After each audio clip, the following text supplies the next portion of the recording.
Hi everyone, it is a big milestone for the channel today, my 300th video on CR Sim Racing. Now for my 200th video, I revisited the iRacing combo where it all started for me, but today I'm going back to the sim that really got me hooked on this fantastic hobby. Yes, I'm back in RaceRoom for a Formula 4 race at Zandvoort where I'll be starting from P9. I hope you enjoy this one, it is a cracker.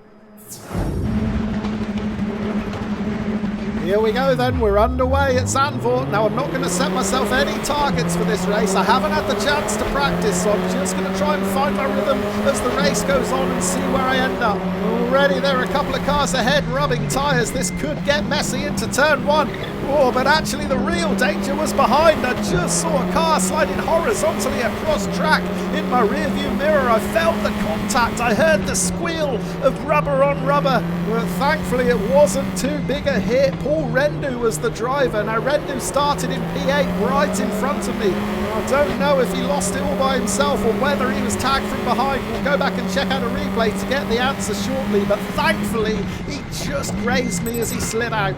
Oh, I'm a little bit hot into this sharp right-hander. We're running the national layout today, so these laps are fast and frantic. I'm breathing down the neck of Leo Kedden now. Kedden must have had a nightmare start because he actually qualified P2. He was on the front row. He's now down to 8th with me right behind in 9th. Right, let's go back and check out a replay of the start. I'm curious to see just how close I came to getting wiped out in T1. Now at this point I'm staying as close as I possibly can to that pit wall on the inside. However, we're looking towards the outside as we enter this first corner. Look for the yellow and black car, that's Paul Rendu, and yeah, there he is getting spun right around, and he did come within millimetres of taking me out. Let's see it again from my onboard, looking backwards. And that's Rodrigo Errol from P13 steaming in. It was Errol who ran into the back of Rendu, and we saw there just how close I was to being taken out with him. Right, back to the live action then. We're just approaching the end of the first lap. I'm being put under all sorts of pressure from Rodrigo Errol behind. Now I'm going to take the defensive route into turn one. Errol's clearly got more pace than me. He moves to the outside, and in fact he is going to breeze past even before we reach the apex. And that is as clear an example as you're going to get, showing the disadvantage I'm at not having practiced this combo. I'm just not confident of my braking points on these defensive lines. I will get better as the race goes on. So for these first few laps it is all about getting up to speed, staying safe and staying in contention. I've switched the TV cam on top right just so we can see the onboard from the driver right behind me, Henry De Chateau. Meanwhile in front, Errol has got past Burkhard Klimek. Klimek getting all out of shape through that sharp right-hander. He was over the curve, out onto the grass. That allows me to go side by side, but it looks like Klimek has just managed to hold on to enough momentum to keep that position. He had the advantage of the inside entry into the chicane too. Meanwhile, the two drivers in front of him, Errol and Caden, both look like they've got the pace to make a break for it. They are clearing off, so for now I find myself in a battle for 9th position. I'm going to get a little bit stuck behind Klimek there as he suddenly gets off the gas. I wonder if he was having to serve a slow down penalty there.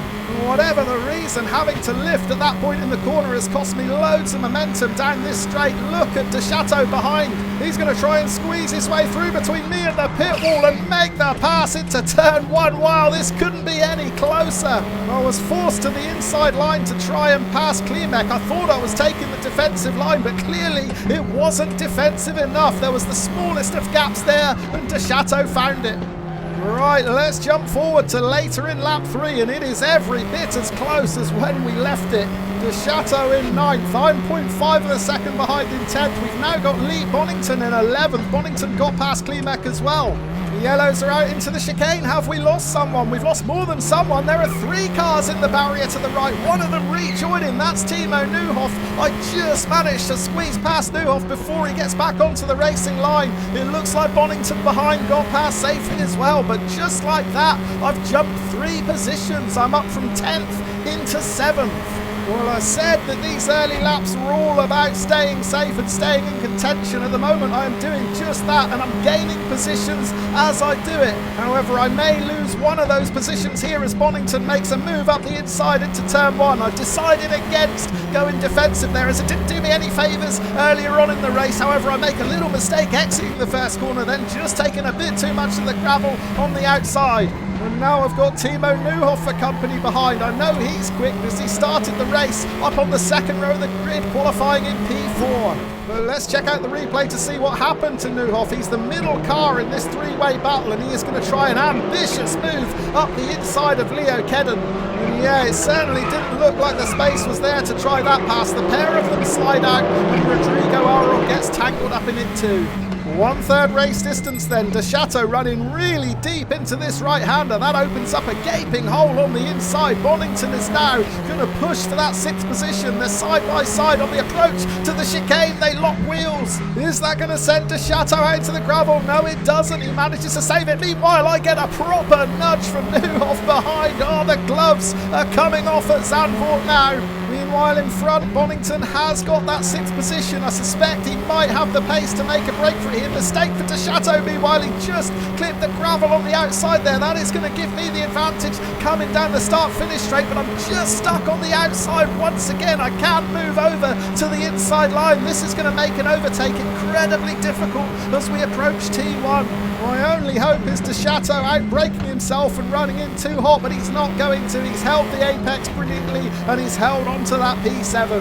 Meanwhile, I just saw an alert pop up on the screen there to say that Neuhoff had been disqualified, so that does ease the pressure a little bit behind. We've still got Kedden within 1 second and Arrol not far behind him. So all still to play for here at Zandvoort. As predicted, Bonington does indeed have the pace to make a break for it. He is nearly 2 seconds clear already. I'm in hot pursuit of De Chateau, 0.4 of a second behind as we come into this sharp right-hander. He's just a little bit nippier on exit though. Yeah, you can visibly see that gap increasing down this back straight. Meanwhile, there's another disqualification. This time, it's Nikolai Karastoyanov. He was battling for 4th position with Mateusz Strzelecki. And speaking of Strzelecki, he was going across track there, right into the path of De Chateau. De Chateau had to get on the brakes, and I have profited.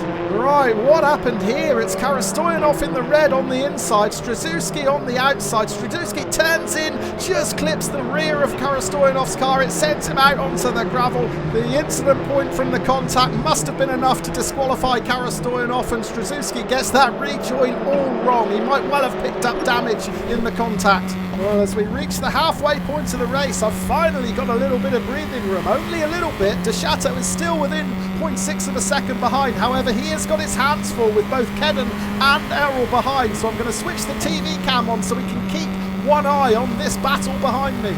De Chateau is staying on the racing line, so Kedden on the inside. Arrol pulls out of the slipstream to consider a move up the inside. He is going to go for it into T1. So Arrol up into 6th. Kedden's going to try and fight back, but he runs into the back of Arrol and spins out. We have lost Kedden, and that is more good news for me. I've now got a 1 second buffer back to Arrol in 6th. Right, let's jump forward to 2/3 race distance, and you'll see that unfortunately I wasn't able to maintain that buffer. I am now being put under immense pressure from Arrol behind me. He's closed that gap from 1 second to just 0.2 of a second now. Well, we are in the latter stages of the race. I am getting faster and more confident with each lap. However, I still don't think I've quite got the pace to match Arrol, so I'm going to have my hands full here. Can I hold on over these final 5 minutes while we're going to jump forward to the end of the following lap?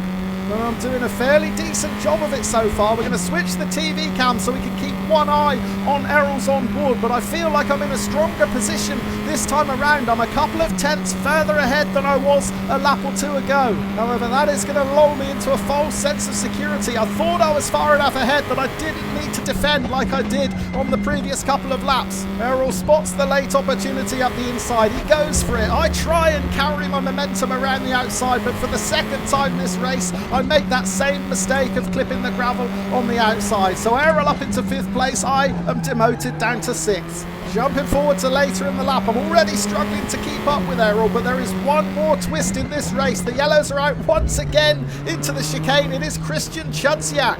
Now, Chudziak was in 3rd position and he was battling with Lucas Berman for that final podium position. It looks like the pair of them must have come together because Berman now is right in front of Errol. It looks like Errol is sizing up a move down the start-finish straight. Now, the big question is, has Berman got damage? We don't know how big an incident that was back there. Is he going to go into the pits? Well, he's not going into the pits, so he can't be that badly damaged. However, Errol has certainly got the pace here. Berman defending into T1. Errol's going to try and throw it around the outside. And if you cast your mind back to the start of lap 2, that is exactly the pass he pulled on me. It looks like he has done it for a second time. He has overtaken Berman around the outside into turn 1. And this is now a 3-way battle for the final podium position. But let's check out the replay to see what happened between these two. And it looks like Chudziak just gets a bit of a slide on mid-chicane and Berman's got nowhere to go, runs into the back of him. Right, we're just about to start the penultimate lap. It does look like the podium is a little bit beyond me because Errol is making a break for it now. He is 1 second clear. However, Berman is well within my sights. I'm closing in on him here down the start-finish straight. I'm going to try and swing it around the outside. Can I emulate Errol and pass him around the outside? No, I can't. However, I do feel like I've got the pace to challenge him here. The question is, have I got enough time? We've got 1.5 laps left and we're racing a circuit that is notoriously difficult to overtake on. I just need to get myself as close as I possibly can. So we're going to jump forward now to the start of the final lap. Have I got an ace up my sleeve? Can I force my way into 4th position? We're going to switch the TV cam on and ride on board with Berman. Looking back towards me, we can see just how much pressure I am applying here over this final lap. I'm close coming down the start-finish straight, but I don't think I'm close enough. Coupled with that, Berman is going to defend once again. So all I can do is try and carry the momentum around the outside. It hasn't worked so far. It hasn't worked this time, but I'm within striking distance here. Just 0.1 of a second. Things are getting really close here on this last lap. Right, I'm quickly trying to come up with a plan here, and I think my best opportunity for a pass is going to be at this upcoming right-hander. I know that Berman's going to defend, so I'm going to take as wide an entry as I possibly can here, turn in early, get on the gas early, and hopefully tuck it up the inside to give me the inside line for the chicane, but it's not enough. And I fear that that might have been my last throw of the dice. I think that I'm relying on a Berman mistake now if I'm going to get this 4th position, and there's no sign of one at the moment. He is clean and he is smooth through that chicane for the last time, and now we've just got 2 corners to go. And yeah, it'll need to be a catastrophic mistake now because I'm 0.4 of a second behind entering the final turn. Berman is as smooth as you like. He's going to get a good run out onto the final straight. I'm not close enough to challenge. Berman is going to take 4th position. I will have to settle for 5th. But a really good race, that one. Thoroughly enjoyed it, and I'm not going to complain about a top 5 at all. Given that I didn't really have any practice for this combo, to finish in the top 5 is definitely an achievement. And I did say that my pace would get better as the race went on, and so it proved. My fastest lap at 1:13.1 is actually pretty competitive. A little shy of the top 3, but certainly the best of the rest. And it was great to be back in RaceRoom. This sim may not be as popular as it used to be, but it can still deliver big drama. Back in the early days when I first started sim racing, it was RaceRoom that made me discover how much fun this hobby could be. And I'm pleased to see today it's still got it.